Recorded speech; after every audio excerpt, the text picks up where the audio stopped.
हुआ। हम लोग दोस्तों बात करने वाले हैं आज के इस वीडियो के अंदर संकुलों का अस्तित्व के बारे में। इसके बारे में हम आप लोगों को दोस्तों बहुत सारी जानकारी देने वाले हैं, जिसके बारे में जानना आप लोगों के लिए काफ़ी ज़्यादा महत्वपूर्ण होने वाला है। तो चलिए हम लोग आज के इस वीडियो को इसी के साथ स्टार्ट करते हैं और आप लोगों को दोस्तों बता देते हैं संकुलों की अस्तित्व के बारे में। इसके बारे में हम आप लोगों को चलिए महत्वपूर्ण जानकारी देते हैं। तो संकुल यौगिकों के अस्तित्व का तात्पर्य है उन्हें अविघटित रूप से अधिक दिनों तक सुरक्षित रखा जा सके। दोस्तों ये बात यहाँ पे काफ़ी ज़्यादा महत्वपूर्ण बात है। उसके बाद इसके अलावा चलिए हम और सारी बातों को दोस्तों बताते हैं जो काफ़ी ज़्यादा महत्वपूर्ण बात होने वाला है।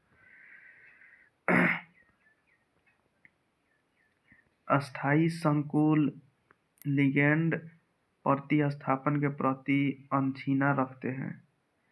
हम ऊष्मागतिकीय अथवा गतिज दृष्टिकोण से संकुलों के अस्तित्व का अध्ययन कर सकते हैं। ऊष्मागतिक दृष्टिकोण से अध्ययन में धातु और लिगेंड के बीच आबंध ऊर्जा, स्थायित्व स्थिरांक और ऊष्मागतिक चर राशियां आदि का पता लगाते हैं, जबकि गतिज दृष्टिकोण में अध्ययन में संकुल की रासायनिक अभिक्रिया दर तथा रासायनिक क्रिया विधि का अध्ययन करते हैं। ये सब बात यहाँ पे दोस्तों काफ़ी ज़्यादा महत्वपूर्ण बात आप लोगों को जानने के लिए मिला। उसके बाद इसके अलावा हम और सारी बातों को दोस्तों बताएंगे जो काफ़ी ज़्यादा महत्वपूर्ण बात होने वाला है दोस्तों।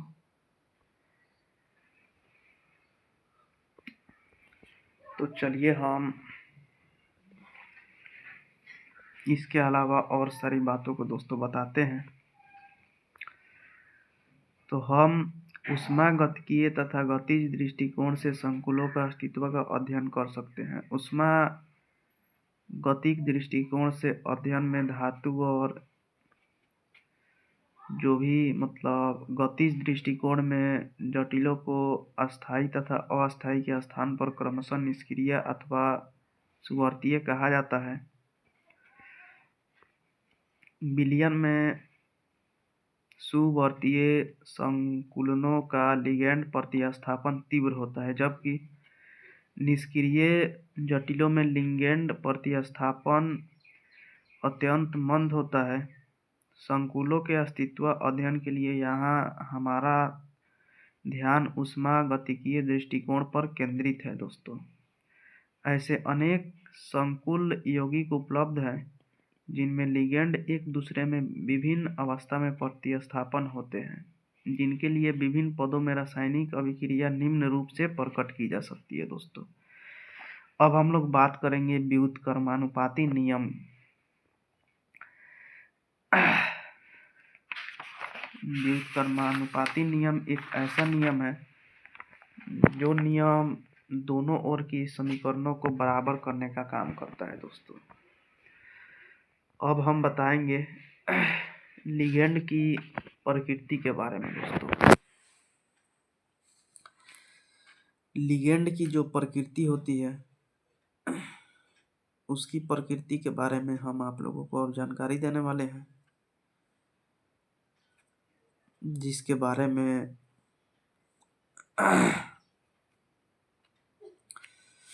जानना आप लोगों के लिए काफ़ी ज़्यादा महत्वपूर्ण बात होने वाला है दोस्तों। तो चलिए हम आप लोगों को इसके बारे में भी दोस्तों महत्वपूर्ण बातों को बताते हैं।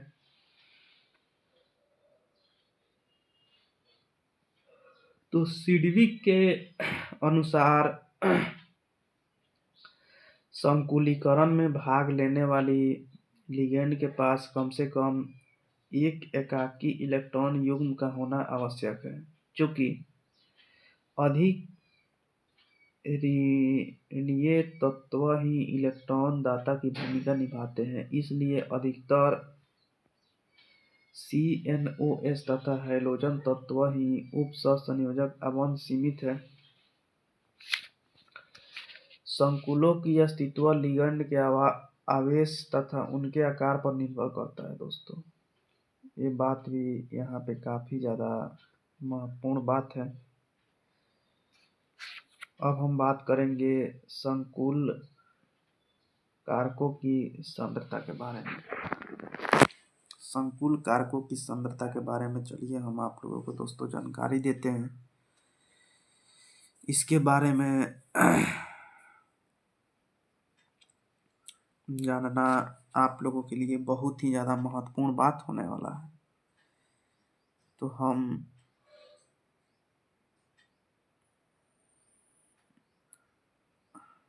आप लोगों को इसके बारे में चलिए हम महत्वपूर्ण बातों को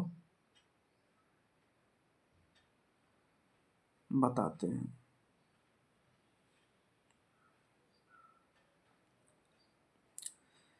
तो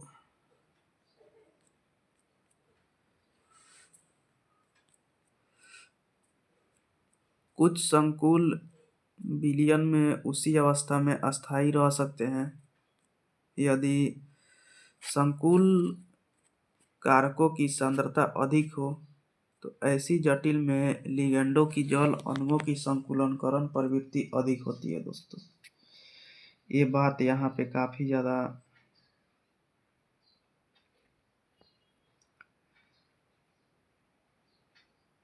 जानकारी वाला बात जानने के लिए मिला। उसके बाद चलिए हम आप लोगों को और सारी बातों को बताते हैं।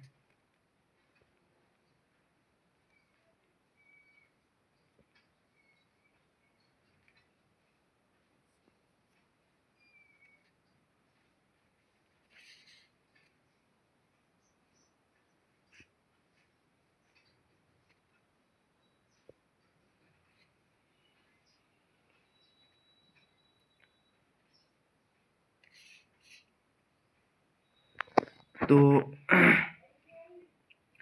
ऐसे जटिल लिगेंडों से जल अणुओं की संकुलन प्रवृत्ति अधिक होती है दोस्तों। इस प्रकार के जो भी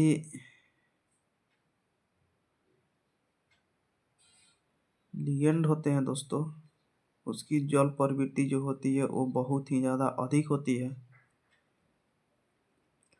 जैसे अधिक सांद्रता वाले थायोसाइनाइड विलयन के साथ कोबाल्ट आयन नीले रंग का संकुलन उत्पन्न करता है दोस्तों। ये बात भी आप लोगों को यहाँ पे दोस्तों काफ़ी ज़्यादा महत्वपूर्ण बात जानने के लिए मिला। उसके बाद चलिए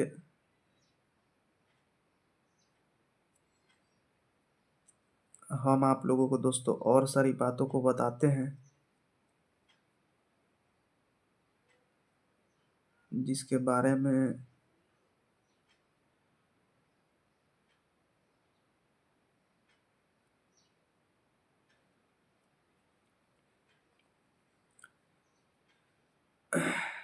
आप लोग भी जानेंगे तो आप लोगों को भी दोस्तों पसंद आने वाला है। तो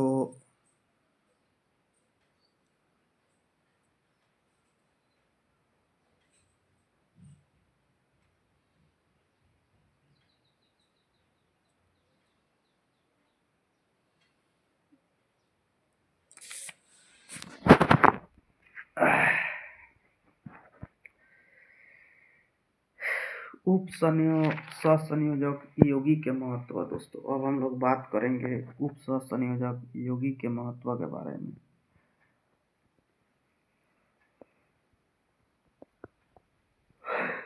चलिए कुछ जानकारी हम आप लोगों को इसके बारे में भी देते हैं। तो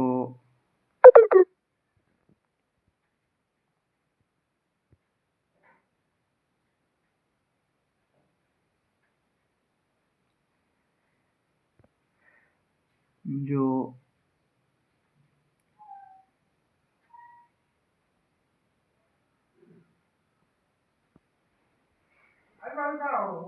उप सहसंयोजक उपयोग का क्षेत्र अत्यंत विस्तृत है।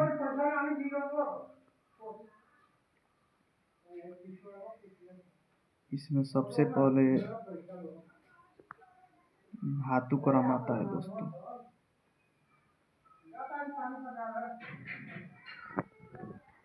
ये बात भी आप लोगों को रखने वाली थी, महत्वपूर्ण बात जानने के लिए मिला।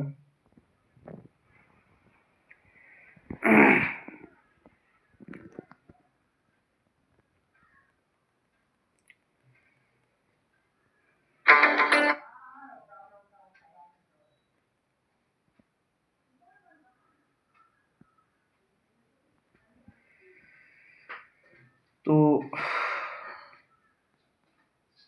आप लोग